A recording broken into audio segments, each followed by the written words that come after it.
Thursday, July 27th. It must be time for another legislative update from your North Carolina Medical Society. We're back after a month break from the long session. It's time for the North Carolina General Assembly to reconvene for the August 3rd session next week. So we wanted to give you a quick update to tell you that the two main bills that were left on the table regarding Medicaid that we thought could potentially come up next week are likely not to come up. That's House Bill 403 and House Bill 156. Both of those bills have been left undecided. One is in conference, which, as you know, is that time where they try to work out the differences.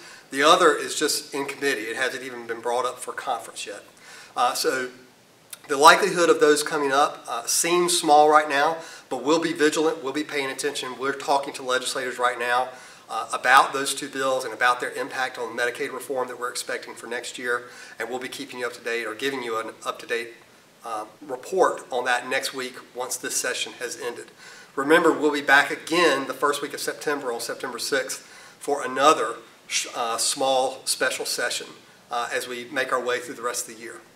But the big news of this week has been going on in D.C. As many of you are fully aware, if you've been reading the newspaper, the U.S. Senate, has been talking about the health care bill for the last 3 days. They tried a full repeal of Obamacare. They've tried a replace of Obamacare. They've tried sending it to various committees. They've tried all different kinds of things, and nothing is happening.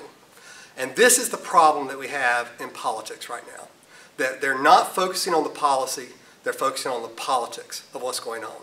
The Democrats have what they say is a win, the Republicans say what they say is a win, and there doesn't seem to be any compromise for either group in between. And that is where you and your patients really get harmed. And that's what we're concerned about. So that's our focus, is what is the right policy. And to that end, our CEO, Bob Seligson, as well as our lobbying team, have been in direct communications with the Senate staff and the senators from North Carolina to talk about what we think is the best policy to make sure that you and your patients are taken care of on a go-forward basis, realizing that some change has to occur. If you look back and you remember when we were discussing Obamacare 7 years ago, we didn't come out for or necessarily against. We talked about the problems that there were with how the doctors were going to be treated and how patients were going to be treated. And we pointed out those distinctions that we wanted fixed. We're doing the exact same thing here. We're talking about the problems that we've identified that are going to affect your practice and the way you care for your patients, and we're asking for those things to be fixed. We're not getting a lot of that right now. A lot of it is just focusing on the rhetoric. So we would ask you to reach out to your senators and even your congressional delegation, because at some point in time, everybody at the U.S. Congress is going to be involved in this fix.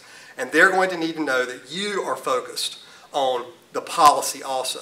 How this is going to affect North Carolina, what money is going to be available, who they're passing the buck to as far as responsibility for paying for the services that you render at a discounted price on a regular basis.